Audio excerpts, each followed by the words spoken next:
Ahí.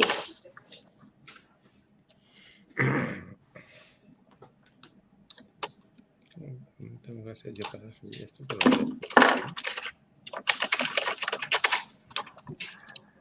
Vale, me voy a asegurar de que nos ven.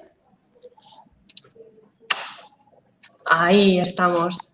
Ya estamos en directo, chicos.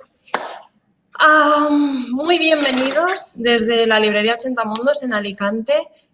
Antes que nada os voy a pedir perdón si se me desvía la vista, es porque estoy a la presentación y a los mandos de este pequeño fórum virtual. Voy a ser muy breve, os voy a introducir el acto y saldré para dar la palabra a los protagonistas de hoy.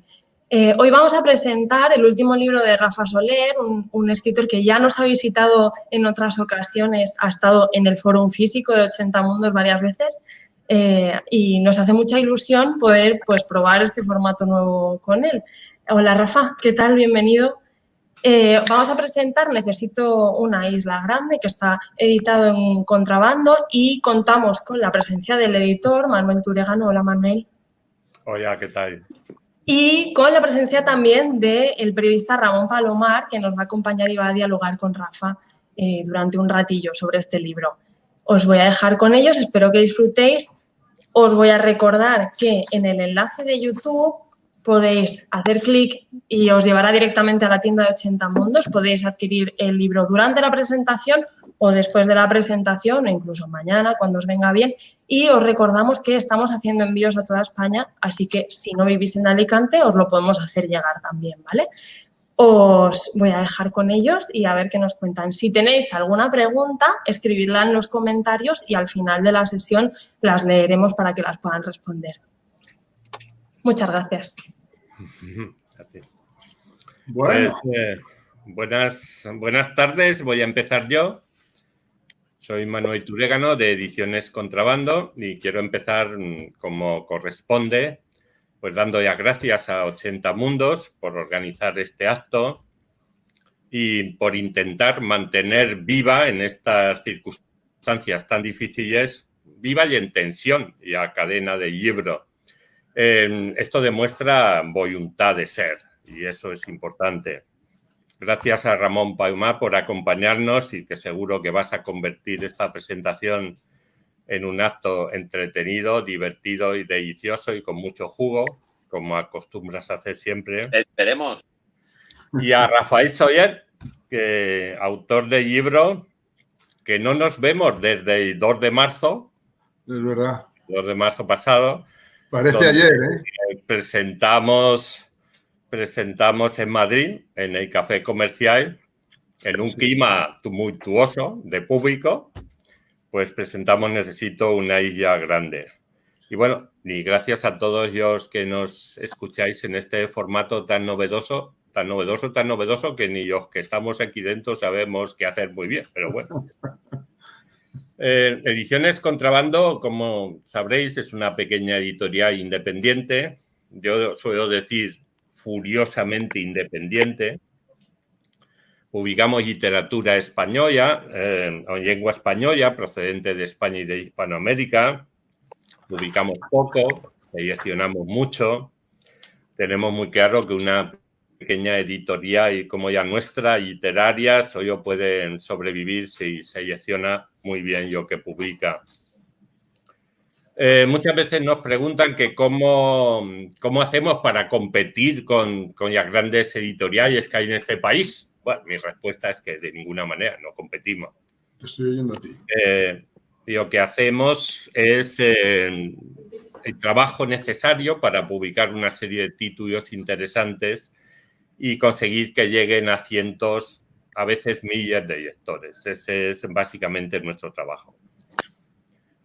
Con respecto al libro que presentamos esta tarde, Necesito una isla grande, es la segunda novela que publica Rafael Soler tras el Gin Tonic, y la segunda que publica después de su vuelta a la literatura tras 25 años de silencio.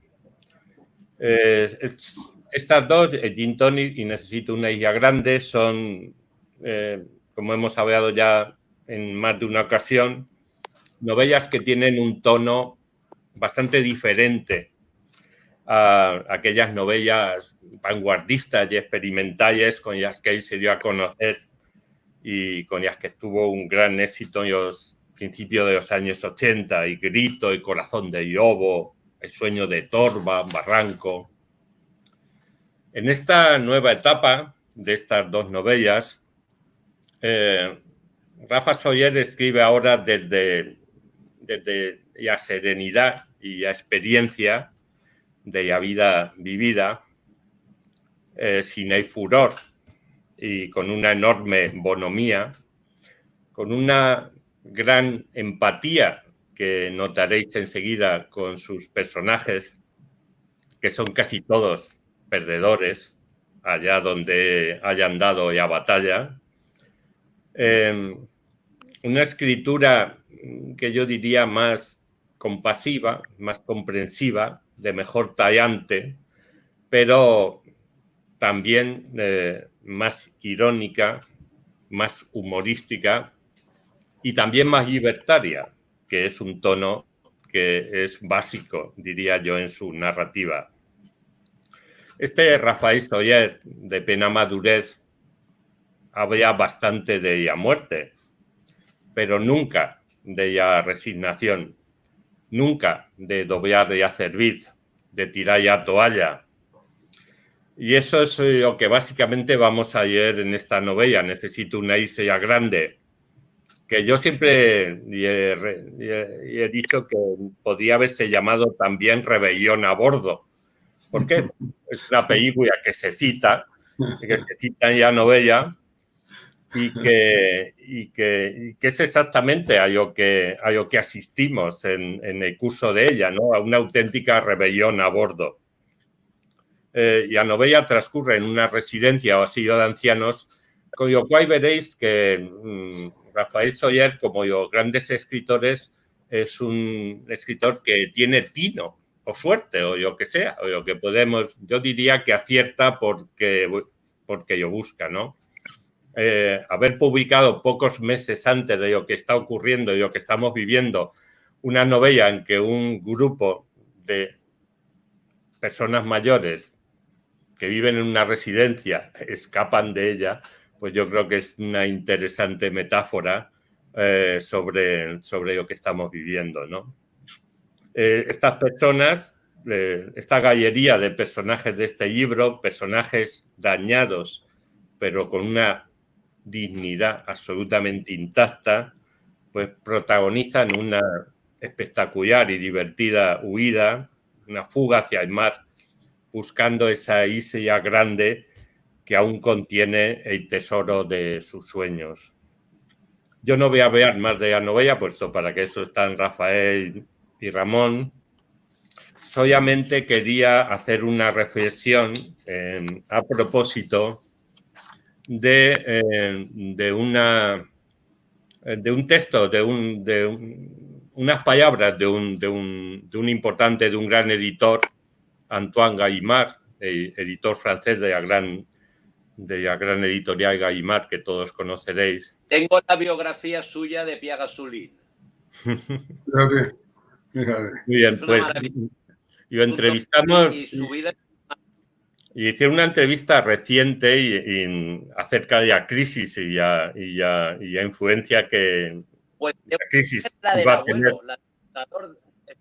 Claro, esa es la que debo de tener, la de Pierre Gasolin. Sí.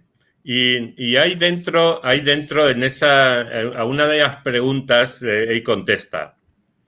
Dice, el eslabón débil de la cadena del libro son las librerías y las pequeñas editoriales. Son la expresión de nuestra diversidad, de nuestra riqueza. Es realmente sorprendente, aparte de la lucidez de saber cuál es el verdadero eslabón débil. Él no es ningún eslabón débil, él es un eslabón muy fuerte, es una gran editorial. A mí, yo no he oído jamás ni al director de Planeta ni de Random House Montador y decir estas cosas, ¿no? Es decir, hay que tener mucho señorío para decir estas cosas. Y bien, es cierto, las editoriales independientes y las librerías son el eslabón más débil, pero son un eslabón también duro, firme, que no está dispuesto a dejarse romper, y por eso estamos hoy aquí. Por eso estamos hoy aquí. No podemos hacer esto de otra manera, pues hagámoslo así, porque son un eslabón que no debe romperse. Y ya os dejo a vosotros dos. Os agradezco en nombre Déjame, Manuel, que os de atención. Déjame que os cuente un par de cosas de editores y editoriales. Gastón Gallimard, que era el patriarca de la editorial Gallimard, con lo que conseguía con las megaventas de la Série Noire, que la Série Noire se debe a él, la serie negra, que era en tapadura negra. Con eso es con lo que sacaba sus colecciones exquisitas de poesía y demás. O sea, tenía olfato comercial y calidad. Digamos que era como un Lara, pero muy educado y muy culto y con porte aristocrático.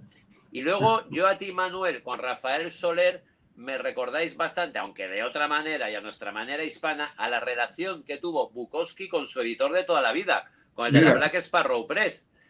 Porque hay un volumen de cartas que creo que no está traducido, yo lo tengo en francés y ojalá lo pudieses traducir tú para tu editorial, que es toda la correspondencia que tiene Bukowski con su editor, que es una delicia porque hay muchísima ternura y cuenta cuando hay un momento que su editor, que era muy pequeñita, la Black Sparrow Press, le dice, oye Charlie, Chuck, tú con $200 al mes te apañas y dejas ya lo de estar en correos y dices, $200 al mes, vamos, rey del mambo. Y dice, pues no te preocupes que te doy $200 al mes y escribes para mí y todo lo que tú tengas yo lo publico. Cuando Bukowski empieza a tener éxito, sobre todo primero en Alemania, las grandes editoriales llaman a su puerta y le dicen, oye, ficha con nosotros que te damos un cheque en blanco. Y Bukowski les dijo, cabrones, ¿dónde estabais cuando yo comía porquería y estaba funcionando el correos en Estados Unidos? Y siempre se mantuvo fiel a la Black Sparrow Press, cosa que yo creo que Rafael Soler siempre estará fiel a Contrabando Manuel Turegano. Pero bueno, que son historias muy bonitas en el negocio este. Es que, Ramón, hay algo muy importante. Manolo ha dicho que es una editorial pequeña e independiente. Y yo discrepo. No hay editoriales pequeñas. El tamaño, el peso de la editorial lo da el catálogo, ¿no? Que es muy distinto. Y luego, por alusiones, a mí que me compares con Bukowski, aunque solo sea en la línea de ingesta alcohólica, mejor, ¿eh? Me tengo que dar por aludido por el gin tonic, como... Tú eres mejor prosista, te lo aseguro. Tú manejas todavía mejor el lenguaje que él, y además nuestro idioma, que es mucho más, por lo menos un poquito más rico que el inglés. O sea que yo te prefiero a ti, siendo muy devoto del otro, pero yo te prefiero a ti, desde luego. Tú eres un amigazo. No, yo te conocí porque te admiraba, o sea que la amistad vino después, primero la admiración. Hay una cosa también que no sé si has pensado, Rafael, Manuel la ha tocado un poquito de pasada, y es que claro, con todo lo que está pasando, digo, bueno, Rafael Soler fue un visionario. Residencia de ancianos. ¿Cómo crees tú que tu grupo salvaje viejuno hubiese reaccionado con el primer zarpazo del COVID? Vamos, se habrían largado inmediatamente. Si sin el COVID ya tenían muy claro que vivían asfixiados por la gobernanta y por todo el mondongo que les rodea, así es. Al mínimo rato hubiesen desaparecido hacia los mares del sur. Pero es muy curioso que te has anticipado un poco la jugada. Nadie se fijaba en nuestros abuelos, en los viejecillos, y tú ya hace tiempo te diste cuenta que había un material perfecto para ofrecernos una novela con muchísimas cargas y muchísimas capas. ¿Has pensado en esto estos días? Yo llevo pensando en esto desde que supe, como todos, por primera vez del problema de las residencias. Y me impactó muchísimo porque yo estuve mucho tiempo con mis abuelos. Mis personajes hemos salido juntos a pasear, hemos hablado. Tú lo sabes, y cuando escribes una novela te pasaría a ti con 60 kilos o ahora con La Gallera, que también es una novela coral como la mía. Tus personajes acaban siendo una parte tuya, ¿verdad? Y te cuesta despedirte de ellos.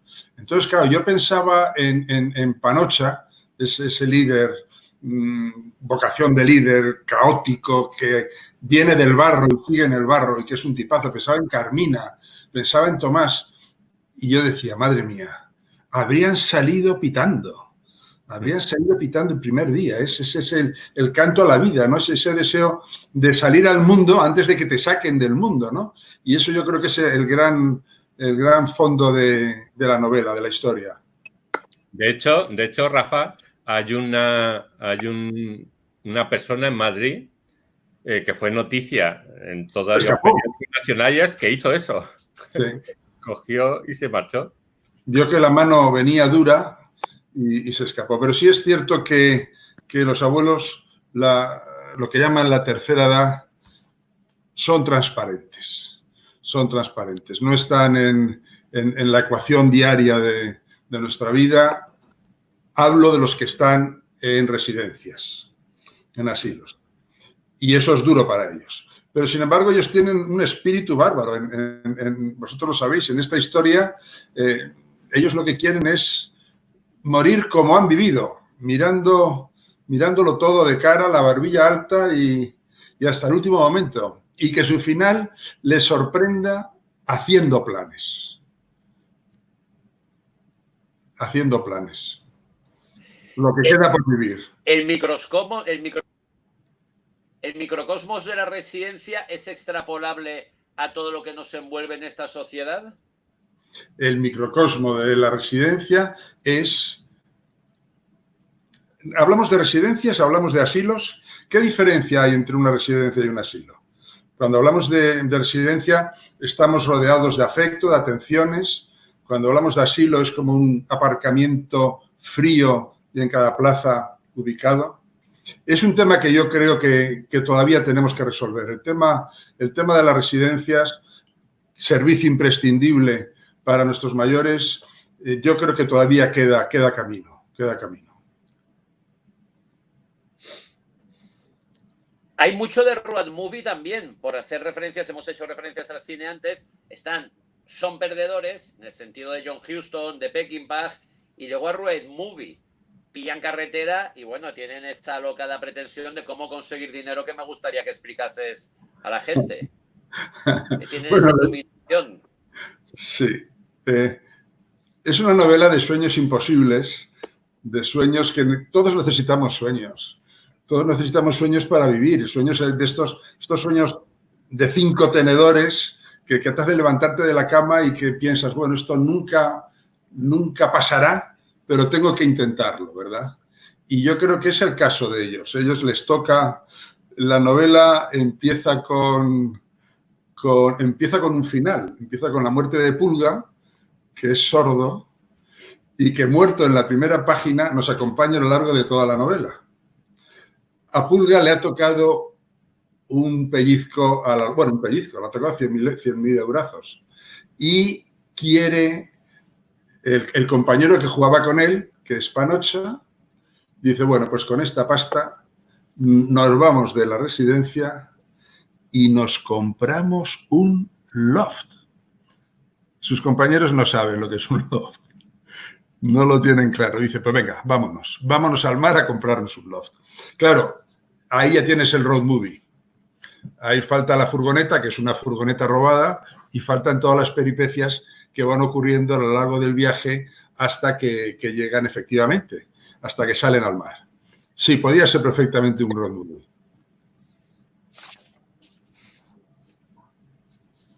Me parece muy gracioso lo del loft, porque frente a la residencia, con el sopicaldo que comen, con las penurias y todo eso, loft, es una palabra inglesa que suena muy bien, aunque no sabemos la traducción exacta, la mayoría de nosotros y menos ellos, pero loft suena a paraíso, a oasis, a lo que dices, a solomillo, suena maravilloso, suena moderno, suena dulce, suena muy bien. Entonces, eso me parece una idea muy brillante, lo del loft. Con un loft hay que ser feliz por narices. Sí, pero es que además el loft se contrapone con la sopa fría, con la mortadela, dicho con todo el respeto a la mortadela, y con algo terrible, Ramón, con los espárragos finitos. con los espárragos finitos. Entonces ellos dicen, no, hasta aquí hemos llegado. Nos vamos. Y nos vamos al mar.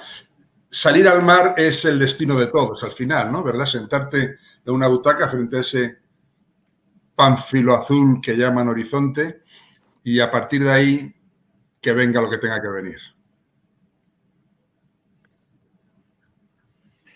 Tienes una obsesión casi, que a mí me encanta, hacia el medio pelo, hacia los barachos de medio pelo, las comidas de medio pelo como la mortadela. Tú, que yo creo que eres un gran señor por tu prosa, por tu estampa, porque has viajado por todo el mundo y por tus conocimientos, por tu vastísima cultura, ¿te sientes especialmente a gusto recreándote en ese medio pelo que alimenta las ilusiones de la mayoría y me incluyo? Totalmente de acuerdo. Descripciones de las sí, cosas, pero es que... los lugares y el pensamiento medio pelístico es algo muy bueno. Cuenta. Yo es que creo que cuando estás en el barro aprendes mucho. Es la mejor escuela. La mejor escuela es el barro. La mejor escuela es jugártela y perder. ¿Hay alguna escuela mejor que un fracaso? Que te obliga a reflexionar y a decir, bueno, de aquí puedo salir mejor, me he equivocado en esto. Ahora decían que vamos a salir mejores de esta situación. Mejores me cuesta creerlo. Yo creo que los buenos seguirán siendo unos tipazos, los tontainas seguirán tontainas, eso no se arregla, pero aquí estamos para echar la pelea. Entonces, sí, todo lo que es, entendámonos, medio pelo, todo lo que es sencillo, todo lo que es primario, yo creo que es muy importante, es muy importante. Pero ahí se revela el observador fino que eres, porque tú cuando vas por la vida y por la calle viajas, disparas tu mirada contra esas cosas, las vas almacenando para luego escupirlas en tus obras. ¿Sabes lo que hago yo cuando viajo y salgo, voy a otro país? Siempre me salgo, para desesperación de Lucía, que no lo lleva tan bien, me salgo de la calle por donde van todos. Yo voy siempre por la calle de al lado. Visito los mercados a primera hora de la mañana, muy prontito. Voy a los cementerios. Leo, aunque no las entienda, porque según qué país, los anuncios por palabras, algunos con fotos de necrológicas que son páginas y páginas. Y ahí es donde te haces con el país. Y es igual en la vida. O sea, al final un escritor, tú lo sabes muy bien, y Manuel también, es aquel que ve cosas que los demás no ven, una capacidad de observación. Pero luego ya es tu mundo personal, a través de tu mundo personal, como cuentas todo, ¿no? Y es verdad que esta, lo decía antes Manuel, es una novela de perdedores. Pero eso no es gratuito. Yo creo que si pensamos un poquito, todos somos perdedores. Y tú de esto sabes mucho porque lo tienes en tus novelas también. O sea, esta novela es una novela coral. Yo antes decía La Gallera tiene, corrígeme, tiene un traficante novato, un legionario corrupto, un poli vengativo, pero vengativo, además no puede, un sicario que es infalible. ¿De dónde ha salido todo eso? Pues observación, mirada, mundo propio. Y eso es la literatura. Sí, sí. Para la gente que nos está viendo y se va a acercar a Necesito una isla grande, toda tu galería de personajes, cuéntanos 3, 4. No sé, Cris, Carmen, Tomás, Coronel, Anocha. Explícale a la gente cómo son para que se vayan a hacer una composición del lugar. Vale, muy bien. Pues mira, la novela básicamente... Incluso la gobernante como símbolo de autoridad, me da igual, pero para que la gente vaya zamullándose en la obra de Rafael. Sí, pues mira, la novela, los que entran en el autobús, los que se van, que son los protas, son todos mayores, pero suben también al autobús el hijo, Julián, el hijo de uno de los abuelos, con un ligue de esos días, ¿no? Una chica joven, Cris. muy impulsiva. Es el contrapunto de nuestros jóvenes, que pueden tener 35, 40 años, con las personas mayores. Y en el autobús van Rocky. Rocky es un perdedor vocacional porque es un boxeador, fue martillo de herejes en la ciudad de Ámsterdam, donde ganó 6 combates y perdió 70, pero lo lleva bien, lo lleva bien.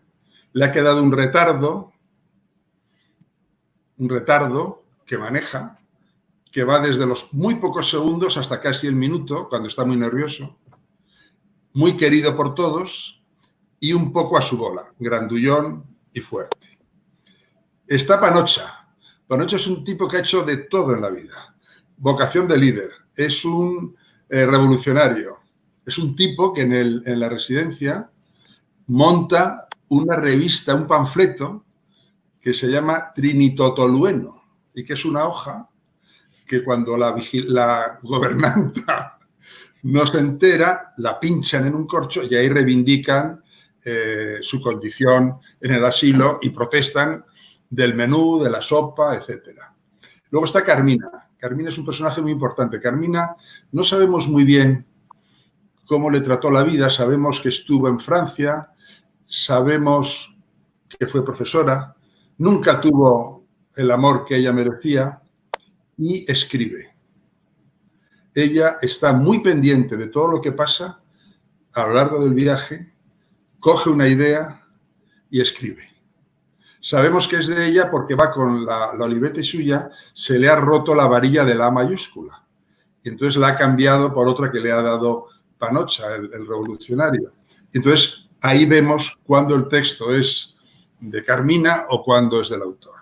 Carmina en ese sentido es una gran ayuda para poder avanzar en la historia de la novela. Una mujer serena, afable, equilibrada, bondadosa, que se mete en ese viaje en el que pasarán por un burdel, tendrán una borrachera fantástica de celebración una noche, etc. Carmina no va al burdel. Y luego otro personaje muy potente es Tomás. Tomás es un tipazo que lleva con mucha dignidad. La novela es un canto a la dignidad de las personas mayores en todo lo que tienen que enfrentarse, en este caso la enfermedad. Tomás tiene una enfermedad muy seria, posiblemente un cáncer, pero lo lleva bien y no quiere hablar de ello. Y cuando hay que tomarse un ron con Coca-Cola, se lo toma y adelante. Estos son algunos de los personajes. Yo cuando terminé la novela... ¿Hay algo que aprecio?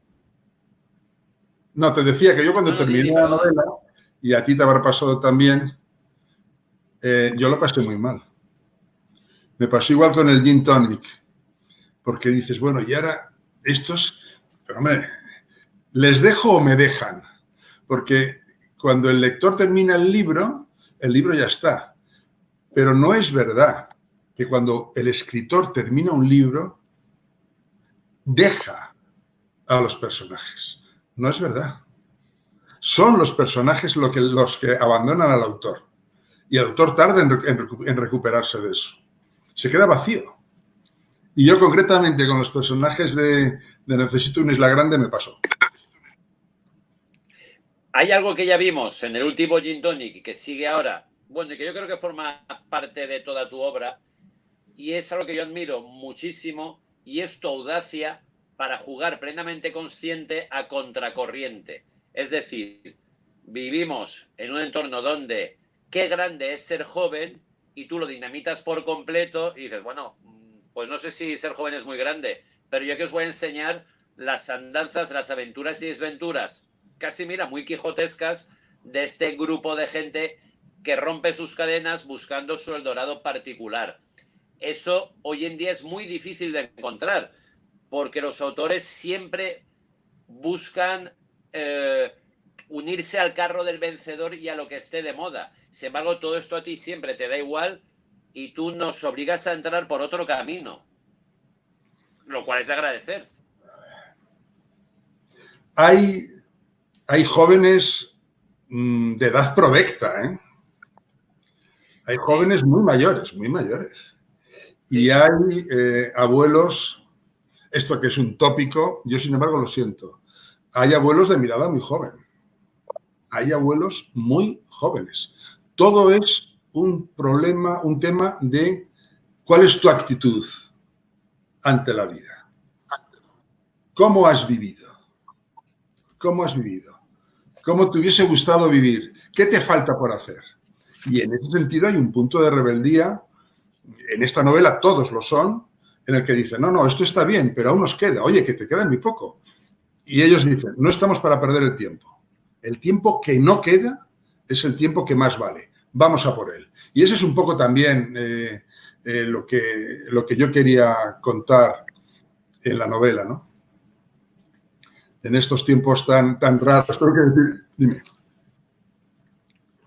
No, que yo creo que otra cosa que me encanta de tus obras, y ahí se nota también en toda tu obra poética, es que hoy en día me da la sensación que se desprecia la palabra, se desprecia el adjetivo, incluso dialogar bien y con gusto, y tú, que eres un gran poeta también, muestras un gusto por la palabra, por el adjetivo, por la construcción de la frase, que es muy difícil de encontrar. Fíjate, Ramón, estoy de acuerdo. Yo creo que el lenguaje... Cuidado, esto no quiere decir que sea algo pedante, retorcido, alambicado, no.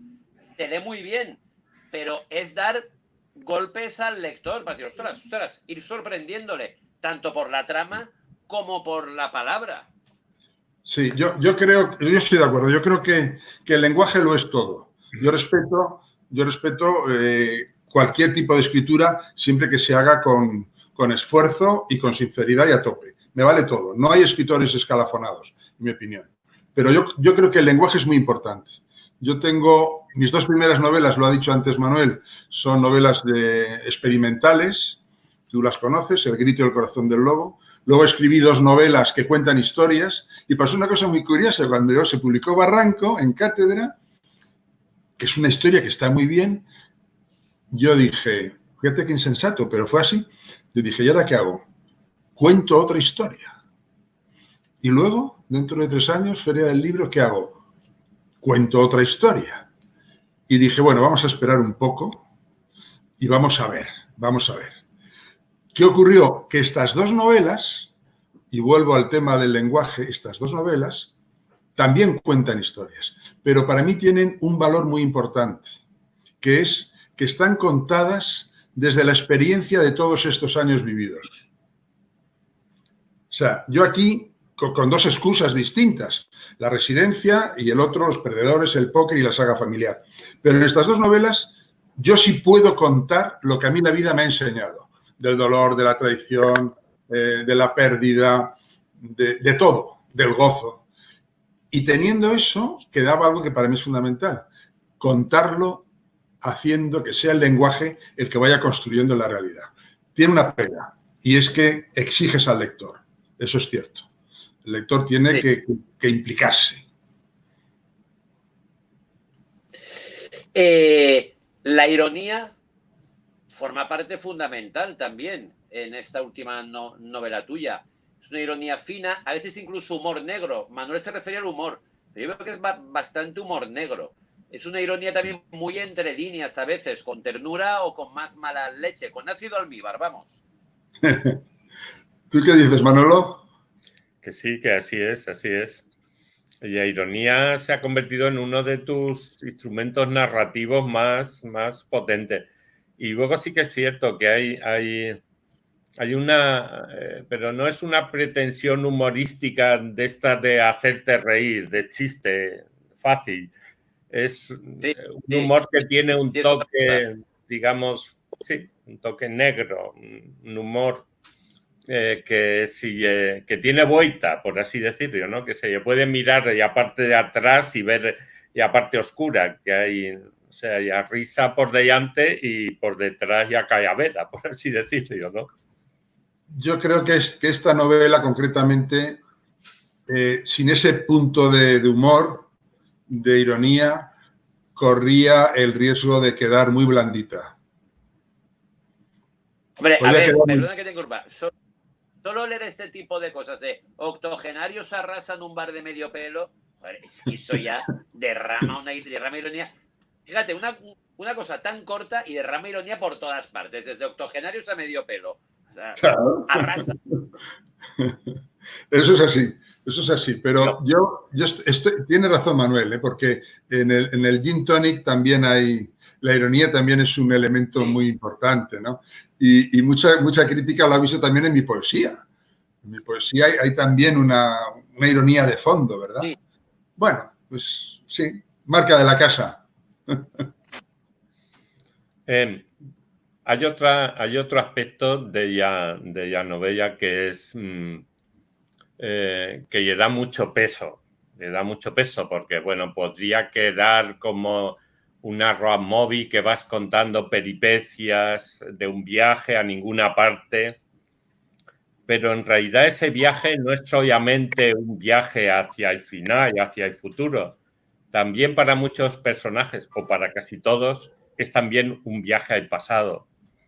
En esa huida, los personajes, digamos, hacen cuenta de su vida, hacen balance, es decir, el viaje es un viaje al pasado, al futuro, pero también es un viaje al pasado de estos personajes y eso le permite adquirir, digamos, una densidad mayor a toda la historia que se está contando, ¿no?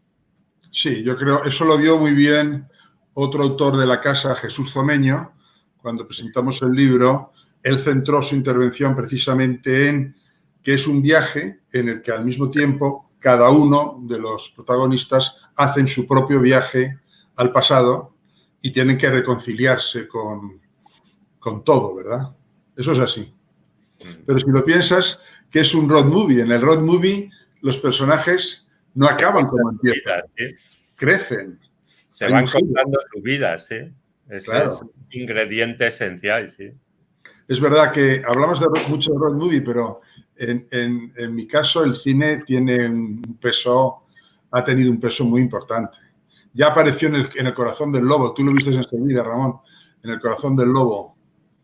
Es una novela del 80, ¿no? Ya estaba el cine ahí.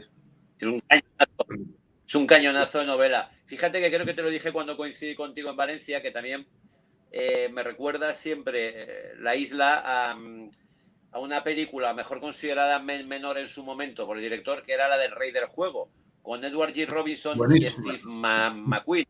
Por cierto, que la peli la empieza a dirigir Peckinpah, pero le despidieron porque quería otra cosa o algo, y la acaba dirigiendo creo que Norman Jewison. Entonces, hagamos spoiler porque la película tiene un montón de años. La partida final está entre Edward G. Robinson, que es el rey del póker, está en Nueva Orleans, y Steve McQueen, que es el prota, y toda la gente quiere y supone que en la última partida Steve McQueen va a desplumar al abuelo. Pero este aquí, que en la última mano, además a ti que también te gustan estas cosas del póker y del chintón y Rafa, el abuelo de Edward G. Robinson, en una mano sensacional, despluma a Steve McQueen. Y yo recuerdo que todo el cine se quedó hecho polvo menos yo, porque había ganado el abuelo. Y a mí me molaba que había ganado el abuelo. Es decir, ¿por qué queréis siempre que gane el jovencito molón? Y Steve McQueen era el tipo más molón. Pero dices, hombre, un respeto para los abuelos. Sí, señor. Y pierde con mucha clase Steve McQueen ahí, ¿eh? Pierde con clase. Sí, señor, sí, señor. Y eso es importante. Lo asume, lo interioriza. Sí, aprenderé para la próxima. Sí, señor. Ahora, fíjate, ahora que cuentas esto, a mí me pasó lo mismo viendo esta película. Exactamente igual. Entré en shock. Como entré en shock, como muchos de vosotros también, con Psicosis, cuando la protagonista desaparece en el minuto 32, cosa que no se había hecho nunca, ¿verdad? A la media. Pero sí, perder es importante. Yo tengo un verso que dice, en el poema, dice, no pierdas la costumbre de perder. Y hay un verso que dice, perder es la manera de adquirir en soledad una certeza. Y esa es la escuela. Oye, mira, explícanos tu frase del principio, la de la vida es un asunto personal, ya que estamos de frases. Vivir es un asunto personal. ¿Quién duda eso? ¿Quién duda eso? Cuando yo tenía 5 años, yo soy el mayor de 7 hermanos. Y cuando yo tenía 5 añitos, ya tenía 2 hermanos detrás, esto me lo contaron mis padres, yo no lo recuerdo, ¿no? Oye, esto es muy personal, ¿por qué te cuento yo esto ahora? Estamos aquí con la cosa cibernética que parece que no... No, es que ha cambiado todo tanto, o sea, esta presentación, por ejemplo, que hay gente que nos está escuchando, se acercaba a la hora y me dice Lucía, Rafa, ¿qué me pongo? Y yo, ¿cómo que qué te pones? ¿Cómo que qué te pones? No tienes que ponerte nada, cariño, si esto... Y me escribe Pilar Verdú. Y, bueno, voy a estar contigo. Y le digo, nos vemos en un rato. Y ella me dice, ¿cómo que nos vemos en un rato? Te veré en un rato. Cuando yo tenía 5 años, harto de que me organizase en la vida, me volví desafiante a mi padre y le dije, papá, cada uno con sus ganas. Cada uno con sus ganas. Y a partir de ahí, pues todos hemos hecho de nuestra vida un asunto personal. Somos la suma de lo... A ver, Ramón, no somos la suma de lo que quisimos ser, lo que creemos ser, que ven los demás, y lo que somos. Y en ese parar no hay una historia única, intransferible, llena de pequeñas cicatrices, de renuncias, de mentiras, de imposturas. Pues ese es tu viaje, querido. Ahora siéntate en una sillita frente al mar, no enredes, prende un cigarrito y no hay más. Vivir es un asunto personal. Se te ha olvidado el gin tonic, ¿no? Ya. Que se me ha olvidado el gin tonic. Bueno, a lo mejor no. No, digo, la descripción. No. Estoy esperando que acabemos. Oye, otro asunto para los dos en este caso es que también, pues no sé, desde hace 10, 15, quizá 20 años, estamos acostumbrados a recibir novedades en el mercado editorial que son muy monumentales en cuanto a cantidad. La calidad quizá ya sería más discutible ya cada cual, pero obras de 700, 800, 1000 páginas. No sé si esto es una exigencia de las grandes editoriales porque así pueden cobrar un poquito más y tienen mayor margen, no lo sé, me parecería legítimo y muy lícito, pero hay como una competición para ver quién saca el bestseller más grande y más voluminoso. Sin embargo, con tu isla y antaño con el Gin Tonic, anteriormente con el Gin Tonic, se demuestra que una cosa quizás sea disparar con escopeta perdigones, ¡boom!, que se reparte todo, y otra cosa es disparar con un Colt del 45 que le das a un tipo en la cabeza y se la revientas y se la explotas. Es decir, que las 200 páginas de Necesito una isla grande son mucho más poderosas que a lo mejor leer otra cosa de 1000 páginas. Entonces, yo no sé si por fin la gente va a entender que una cosa es la calidad y otra la cantidad, y desde un punto de vista editorial, Manuel, si sabes explicarnos a qué corresponde tanta obra tan voluminosa. Rafael Soller, que te dan entre las cejas. Rafael Soller, que es muy listo y ya me conoce muy bien, sabe que si viniera a editorial con una novela de 800 páginas y diría, quita unas 600. Entonces se ahorra en mal momento y viene ya con la obra con la dimensión adecuada. Hay un no sé quién, yo oí hace bien poco, pero no recuerdo ahora quién yo decía que la mayoría de los lectores les gusta leer más de ello mismo.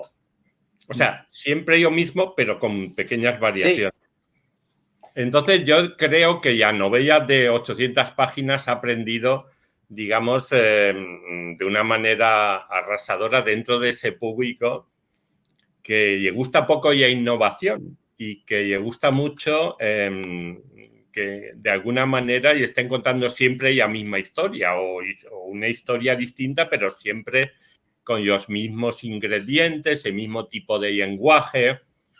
Es esa persona, por ejemplo, que no le gusta el libro de cuentos porque cada 4 páginas cambias de historia, ¿no? Y eso no le satisface mucho, ¿no? Entonces, existe ese tipo de lector. Yo no estoy hablando un intento a hablar despectivamente de él, ni mucho menos.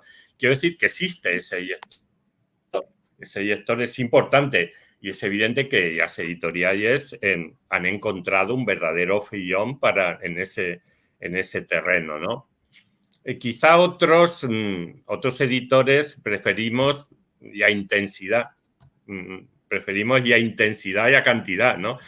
Preferimos que se meta el cuchillo en vez de estar peleando siempre, ¿sabes? Que se corte y a patata, ¿entiendes? En vez de estar solo peleando ya todo el rato. Entonces, son criterios un poco que están vinculados al gusto literario de una editorial, de un editor. Entonces, por eso quizá pues, nos atraemos en cierta forma los escritores y los autores de un sello determinado, pues tienen puntos en los que se atraen. Entonces, Rafael ya sabe perfectamente que si se presenta aquí con una novela de 800 páginas, pues ya sea, vamos a desbarbar. Así que él, yo creo que apuesta por eso, apuesta por la intensidad, un problema, una cuestión y exprimir el limón todo lo que puede en las páginas justas. ¿Rafael? No, yo me doy por aludido y estoy de acuerdo. Yo creo que cada novela tiene la extensión que precisa. Ni una página más. Yo soy escritor que revisa los textos, que los deja dormir, por supuesto en poesía, pero también en novela. Siempre la segunda versión de una novela aparece, tú lo sabes muy bien, aparecen matices nuevos, hay un personaje que tiene que crecer un poquito y siempre hay páginas que sobran. Páginas que has escrito buscando la página que viene luego. Esas hay que quitarlas. Superar las 300 páginas en una novela manteniendo una intensidad tremenda no es fácil. No es fácil. Porque es que una cosa es contar, que es muy importante, y otra cosa es atrapar al lector. Decirle, no te suelto desde la primera página. Vamos a hacer el viaje juntos. Se puede hacer en 600 páginas, hay grandes obras maestras que lo hacen así. Es un desafío. No abusas nunca de los diálogos. Espera un segundo. Dio una pequeña nota que nos manda la librería 80 Mundos aquí en el chat, que dice, 100 personas os están viendo, qué gusto. Pues saludos a todas ellas. Que Dios os... Después nos tomaremos una copa juntos. Sí. Te decía que no abusas del diálogo, porque otra de las corrientes actuales siempre es que hay que dialogar una barbaridad, porque digamos que la descripción cansa al lector, algunos lectores, porque implica más reflexión. Tú también juegas a tu aire completamente y dialogas lo justo. Y siempre muy a lo cuchillo, muy afilados los diálogos. Totalmente de acuerdo. Cortos. Sí, pero es que esto es muy importante.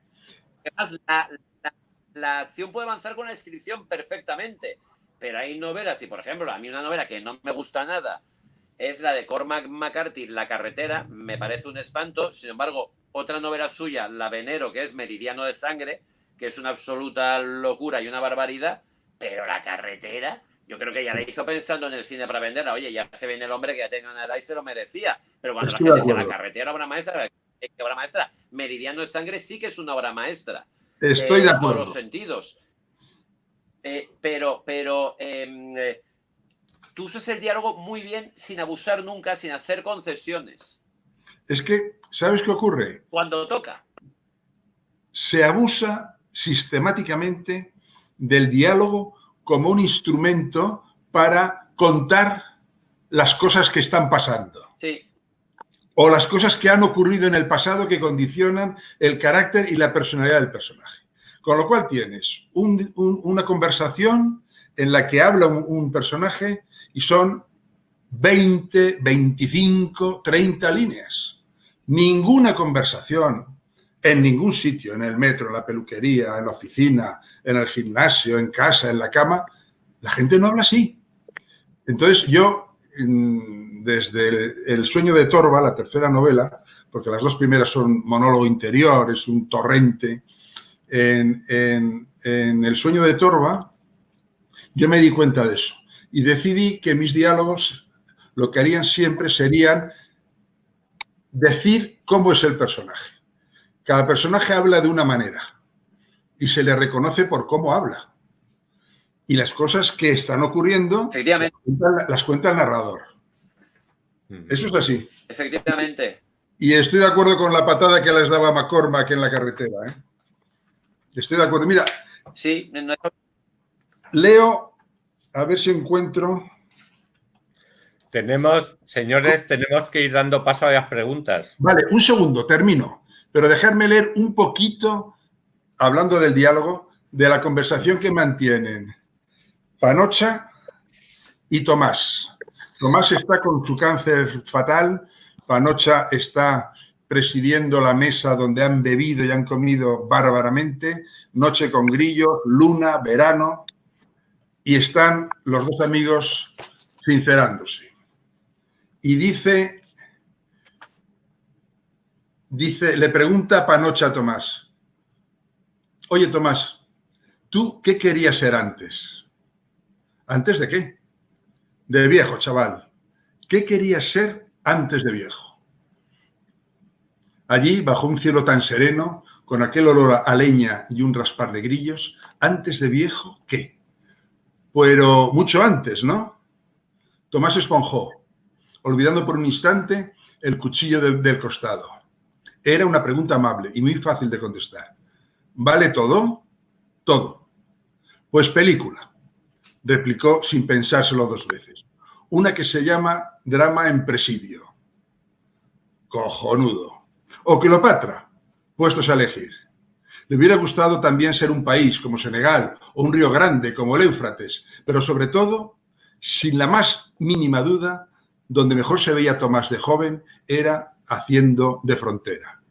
¡Qué de puta madre!, balbuceó Panocha. Buena gente. Pues Carmen, cuando quieras ves dando entrada a las preguntas. Hola de nuevo, ya estoy aquí otra vez. Bueno, primero quiero deciros que yo me lo estoy pasando muy bien, pero no soy la única, por lo que estoy viendo en los comentarios, que como os he dicho, salen solo aquí para no despistaros mientras habláis. La gente está disfrutando muchísimo y a pesar de que se me ha encogido un poco el corazón, ¿no? Cuando contaba Rafa que te han preguntado qué me pongo, ¿no? Claro, porque lo chulo es pues el encuentro y poder abrazarnos y luego pues tomarnos unas cañas, ¿no? Y poder tener esta conversación tranquila en físico. A pesar de esto, digo, me he dado cuenta al principio de toda la presentación de que nos estaban dejando comentarios de todo el mundo. Cuando digo de todo el mundo, quiero decir que escriben de Paraguay, escriben de Nicaragua, escriben de México. Esto es precioso y en una presentación en físico no lo podemos hacer. Entonces, bueno, pues me gustaría pues dar las gracias a estas personas por estar ahí conectadas y pues romper una lanza en favor de las tecnologías, ¿no? Que nos acercan a gente que está muy lejos y con la que no podemos darnos ese abrazo de normal en una presentación de un libro. Es súper emocionante porque ha habido... hay 100 personas viéndoos ahora mismo en el directo, ¿no? Esto es muy chulo. Y no sé si cabrían 100 personas en el foro de 80 mundos. Sí, pero apretadas, no muy cómodas. Te cuento algunas preguntas, ¿vale?, que han surgido en los comentarios. Nos preguntan por qué decidiste abordar este tema desde el humor, por ejemplo. Lo pregunta Gloria. Perdona, sí, Carmen, sí, Carmen, sí, Carmen, sí, ¿me escuchas? Sí. Carmen. Sí. Rafael y Manuel, me tengo que ir porque tengo que entregar el artículo al periódico que me cierra la edición.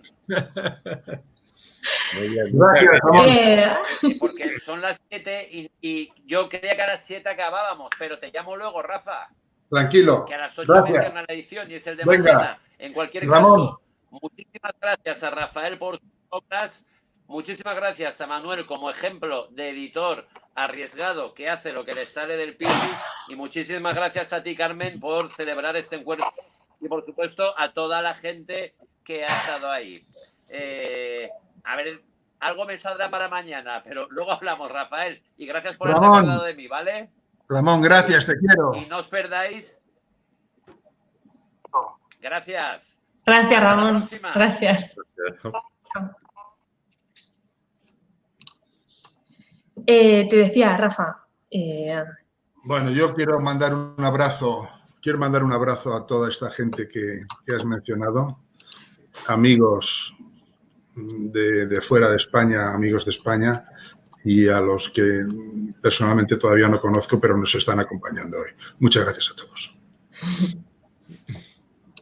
Te decía, me preguntaban por qué decidiste abordar este tema desde el humor y también me preguntan si desconfías del triunfo. Es una pregunta difícil, creo. Pues, ¿te contesto ya o...? Sí, sí, claro, adelante. No, yo desconfío del triunfo completamente. Hay una enfermedad en los países andinos que es el soroche. El soroche es cuando rápidamente coges mucha altura y a partir de ahí estás mareado, te sientes raro. Soroche, mal de altura. El triunfo destruye. El triunfo te vuelve un tontaina. De un triunfo puedes tardar mucho en recuperarte y te puedes quedar ahí para siempre.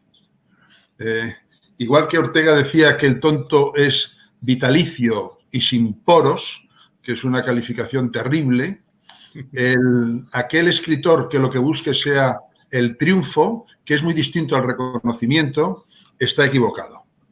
Está completamente equivocado. Yo creo que ser muy, muy claro en la respuesta. Los escritores necesitamos reconocimiento. ¿Qué es el reconocimiento? Pues eso, que alguien se reconozca en lo que escribes y te reconozca. Y nosotros escribimos, los autores, para conocernos, reconocernos y que nos reconozcan. Nada que ver con el triunfo. Y luego, en cuanto a la otra pregunta, la ironía y el humor, yo creo que en un relato en el que hay tanta muerte, en el que hay tanto final y tanto tiempo que no queda, que los personajes lo lleven, y una novela que trata y reivindica la dignidad de los personajes, el que eso lo lleven con humor y se cuente con mucho respeto desde la ironía, yo creo que ayuda.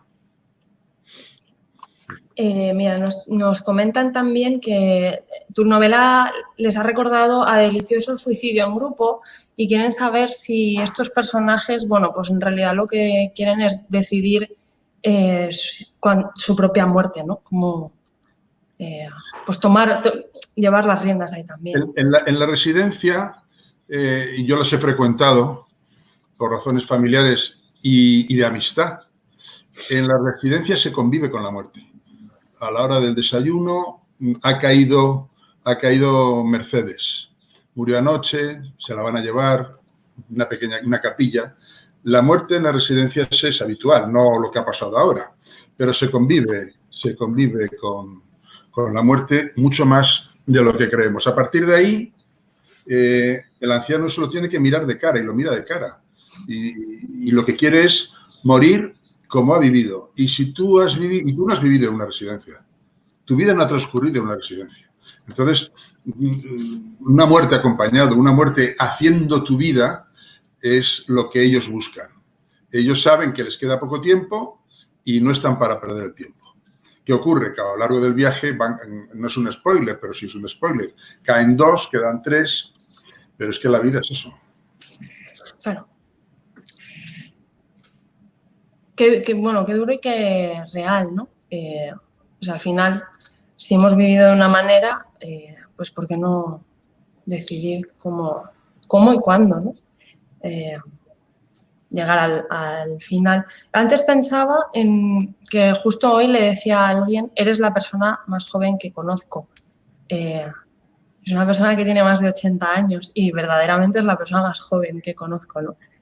Claro, o sea, me comentaba, me hacía un comentario de, bueno, con mi edad, no sé qué, y me ha salido solo, le he dicho, mira, no conozco a nadie más joven que tú, ¿no? Ese espíritu y esa capacidad de arrasar con todo, a pesar de todo, ¿no? Pues yo creo que es muy significativo, es lo que hablabas antes, al principio de todo, ¿no? Que yo me he quedado con esta idea dándole vueltas porque me parece importante que, bueno, que seamos conscientes de que la edad no necesariamente incapacita a las personas. Hay un libro de Pedro Laya, de Senectute Política, que habla sobre esto, que es una preciosidad, es un librín que os recomiendo porque habla de esto, ¿no? De la capacidad que tiene una persona de avanzada edad física para seguir siendo útil para la sociedad, por ejemplo, y para sí mismo. Nos preguntan también... ¿Sabes lo que incapacita, Carmen? Lo que más incapacita, el miedo. Claro, claro. El miedo. Claro.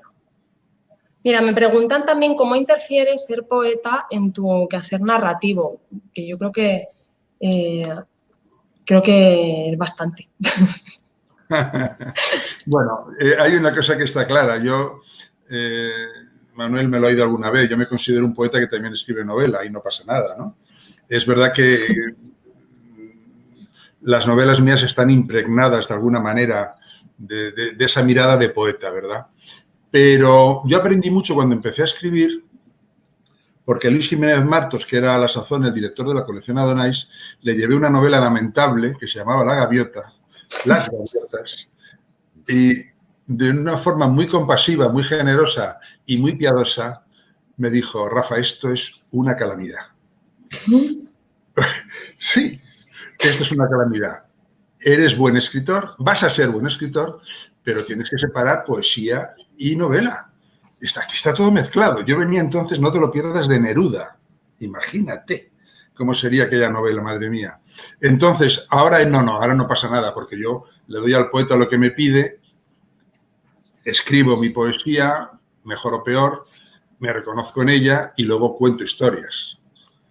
Y tampoco tantas. De hecho, en mi retiro voluntario editorial, que no creativo, escribí varias novelas que nunca se publicarán, que están bien, y ahora he publicado estas dos con Contrabando. Gracias, don Manuel. Gracias. Los lectores te damos las gracias también, Manuel. Mira, leo, ¿vale? Jordi Jiménez nos dice, yo tengo una pregunta / sospecha. Los fragmentos en cursiva que van apareciendo a lo largo de la novela los escribe Carmina, a través de ti, por supuesto. Y dice, es buenísima, casi como tú. Es mucho mejor que yo, Carmina. Está clarísimo. ¿Y cuál es la sospecha? Si esos pasajes en cursiva los escribe ella. Yo no sé si puedes contestar a esto porque habrá gente que nos está viendo y que no ha leído. Vale, pues la novela. Lo dejamos en suspenso. Vale. Aprovecho para insertar aquí una cuñita y recordaros que en el enlace que tenéis en la cajita del YouTube podéis, si no lo tenéis todavía, adquirir uno de los libros de Rafa y que nosotras os lo guardemos aquí para que lo paséis a recoger o bien os lo hagamos llegar a casa, que el envío es, nada, en un día lo tenéis allí. ¿Pero en Alicante o en cualquier sitio? En Alicante lo pueden recoger o lo podemos enviar. Y en la península podemos enviarlo y tarda un día también. ¿Vale? El servicio de mensajería es súper rápido. Te mandan muchos abrazos, Rafa. Qué bonito. Cuánto cariño. Qué chulo esto de, bueno, no nos podemos tocar, pero nos podemos mandar mucho amor, ¿no? ¿Cómo estáis? Yo me lo he pasado muy bien. Bien. Pues yo me lo he pasado pipa. Sí, ¿verdad? Sí, pipa. Bueno, pensaremos en repetir en físico cuando todo esto se calme y cuando sea seguro viajar y reunirse, por supuesto. Que aquí estamos intentando ser muy responsables. Os quiero dar las gracias, pero me he pasado súper bien, súper bien. Me encantaría poder tocaros, pero, No, Sandra. pero he disfrutado un montón y sé que nos veremos pronto por aquí. Seguro que sí. Si queréis añadir algo, No. pues a tiempo estáis. Si Manuel. no, pues... Yo sí que tenía pensada una pequeña idea final, ¿no? Y que nace de un pequeño texto que leí de otro editor, pequeño editor, con el que también tenéis muy buena relación, que es que no me acuerdo su nombre, es de Jackie Hill. Ah, sí, Víctor. Escribió hace poco una pequeña reflexión que era muy interesante cuando decía que en estos tiempos de crisis comprar un libro es una decisión política. Sí, totalmente. Claro, no se estaba refiriendo a la política del parlamento. Se estaba refiriendo efectivamente a que si enlazamos esto con la reflexión de Antoine Gallimard de antes, ya que he hecho antes, lleva exactamente razón en el sentido de que ahora mismo comprar buenos libros de pequeñas editoriales independientes es una opción, una decisión política a favor de eso. Totalmente. Y es importante porque el momento es difícil. Y además hacerlo a través de librerías independientes también, de librerías pequeñas, ¿no? De comercio de proximidad, de cercanía, poder hablar con tu librero y que te ponga el libro en las manos, ¿no? Yo creo que es muy importante, creo que es muy importante siempre, pero creo que es muy importante que seamos conscientes ahora de que, bueno, pues es verdad que es un gesto político y que es muy importante, además. Muy bien, pues yo también me lo he pasado muy bien y quiero dar las gracias a la librería, a todos los que habéis asistido, que espero no os hayamos aburrido, pienso que no, pero bueno. No, están disfrutando un montón. Y Rafa, ya queda menos. Nosotros nos quedamos, empezamos ya gira y nos quedamos Bueno, como dice Carmen, volverán los abrazos, que es la única normalidad posible. Todo lo demás es un rollo patatero. A vuestra salud, muchas gracias. La hora del gin tonic. Muchísimas gracias, chicos. Muchas gracias. Nos vemos pronto. Gracias.